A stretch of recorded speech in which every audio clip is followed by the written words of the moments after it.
It just sounded like a big old thunder, like roar, big old roar, you know, like you could hear it for a couple of miles away.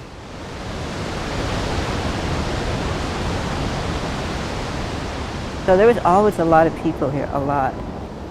Oh my God, there was so many. Because you start in the spring and fish all the way until September. And I would smell the salmon, you know, and watch them coming up over the falls and feeling the mist on my face. We refer to it as Inchiwana. And what that means in our language is the big river. It's not a big river, or it's not big rivers in general, it's the big river. A flat, watery plateau now entombs the single most important site for fishing, trade, and culture for tribes across 3 states. In 1957, the U.S. government built the Dalles Dam, backed up the Columbia River, and buried Celilo Falls. 50 years later, many Native Americans remain bitter towards a government which took their homes, history, and very livelihoods. In recent years, several tribes raised a serious new question. Did the Army Corps of Engineers simply flood the falls, or did it destroy them first? Thomas Morning Owl had family who fished at Celilo, and he has studied its history extensively. There was a belief that there had been some major blasting that occurred at the Celilo Falls area prior to the inundation. And then here we have a computer presentation of the hydrographic survey results. Now, astounding new images reveal what's at the bottom of the river and could shake up what people thought they knew. But to understand their significance, it's vital to understand river and tribal history. This was the way it used to be. The great river of the West tearing toward the sea at Celilo Falls. Tom McCall, before he was Oregon governor, produced a documentary called Farewell at Celilo. It touched on a litany of the government's broken promises.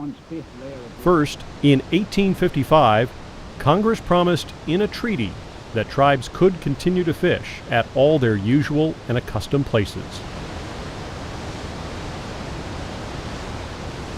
But by the 1930s, America rushed headlong into the industrial age. Mix and pour, day and night. Damming rivers like the Columbia promised cheap, renewable electricity. In 1937, Bonneville was the first Columbia River dam to be completed. Along the river, thousands of anxious fishermen asked one question: could the salmon get over the dam? The government claimed in its own films that fish ladders would keep the salmon moving to the native fishing grounds. But to thousands of families along the Columbia, the king salmon means their very existence. Chief Tommy can go on spearing the Royal Chinook in the tumultuous roar of Celilo Falls. The salmon are going through. But just a few years later, the government had decided it needed even more dams on the Columbia. Bonneville and Grand Coulee are only the beginning. Tame the hazardous rapids. Government engineers say it can be done. For thousands of years, Native Americans had crossed tribal boundaries, traveled from across the Northwest, and had come together to fish and do business at Celilo Falls. Soon, this entire cross-cultural center would perish. The government also took back an island given by Congress in 1935. It was a tribal burial ground, and it too would soon be flooded. Ancestors' remains had to be exhumed and transferred to shore, coffin by coffin. Ultimately, the tribes settled with the government. They accepted payments for the loss of their islands, homes, and the falls. Except for one man. The last great leader at Celilo, Chief Tommy Thompson, fought the construction of the Dalles Dam to the end.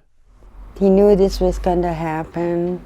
You know, there was no way he could stop it, you know, no matter how much he fought to keep the falls, you know, but the Corps eventually had won, and It made him very sick. Chief Thompson's granddaughter, Linda Mianis, posed with her grandparents above the falls, knowing they would soon be gone. The photo became one of the iconic images of that era. It kind of chokes me up. My grandmother said that he died of a broken heart. She's getting ready to dress him for a ceremony. Linda's grandparents thought it was too painful and did not allow her to watch on the day Celilo disappeared. His funeral at Celilo village was to be conducted as he had directed. Tom McCall's documentary paid tribute to Linda's grandfather just 1 week after the great chief died. In Hood River, half blind and shrunken with age, Chief Thompson was spared the spectacle he had fought to avert. He'd been a resident of Hanby's nursing home since 1955, growing feebler until a week ago Sunday he sank into his final sleep.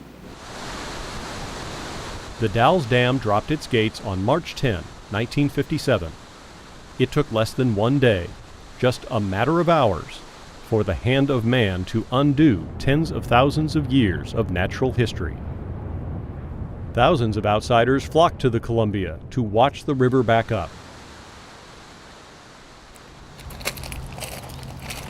Ada Colfax Frank, a resident still today at Celilo, saw it too. I mean, a lot of people mourned over that. I mean, I cried that day. Before that, they went to sleep and the sound of the river was in their head, just always incessant. That roar of the falls would just echo.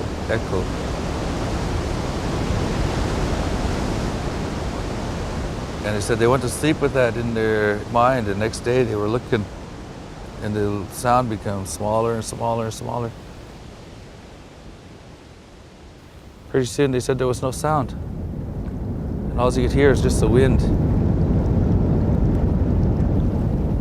And he said then the ladies cried. He said that he could hear the people crying. You could see the falls disappearing, the rocks disappearing, you know. It was something to cry about because it was gone. I was angry even though I was just a little girl. You know, I remember how sad and how hurt I was when they flooded it. I cried right along, you know, like those were like my grandfather. But to hear that pain in their heart, pain in their voices, how that day just shook the world, that a lot of them never got over it. A lot of them never got over it.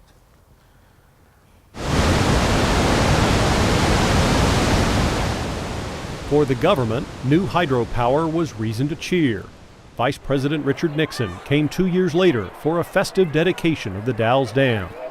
The tribes did not share in the revelry. This was their celebration, it wasn't ours. They conquered the Indians again. In return for their falls and their land, the government built a new Celilo village, farther away from the river. White man's progress, the lake, the highway, had pushed the thinning remnants of Chief Thompson's tribe back against the wall of the gorge. Most of the homes the government moved in were run-down discards from the Army. But the bottom line is we did relocate some residents, and the housing just was not up to standard. Finally, after years of conflict, relations have improved. I'd like to welcome you all here today. In May of 2008, the Army Corps of Engineers fulfilled its 1950s promise to provide safe, decent replacement homes.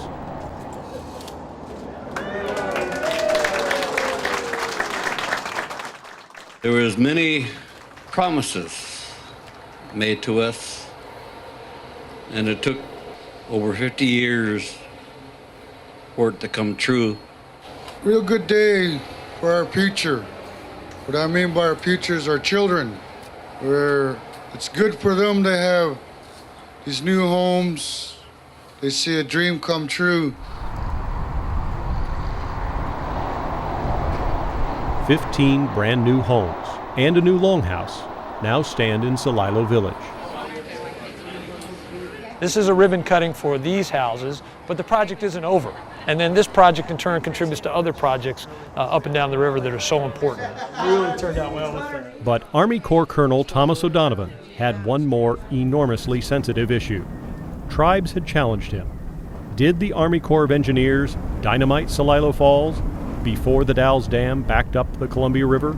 And I said, okay, I'll see what I can do. And we went back and we did a little bit of research. The colonel asked his staff to investigate. A single snippet of historic film captures a massive explosion. A handful of old photos show several more. But most appear to be down at the dam site, not upstream at Celilo Falls. But others, I asked them about it, and they said, no, there was actually blasting at Celilo. The Army Corps kept digging and discovered an old memo from 1956. In it, Elsie Thomas, in house number 2 in Celilo Village, complains that blasting nearby broke 2 windows and put a hole in her roof. I have some experience in the demolition world. All combat engineers do. And you'll be surprised how far a concussion reverberation can carry and break a window. A further note indicates the contractor fixed 2 homes with blast damage. Finally, the Corps also unearthed an old design map with plans to excavate one small section of the river to make it deep enough for ship navigation. Blasting was the common method to remove solid rock. That excavation zone was 600 feet away from Celilo's signature Horseshoe Falls. So my team came to me and said, look, we don't think we blew the falls up. And I said, well, that really isn't going to cut it in terms of sitting down with the tribes and talking about this important cultural resource that it is for them.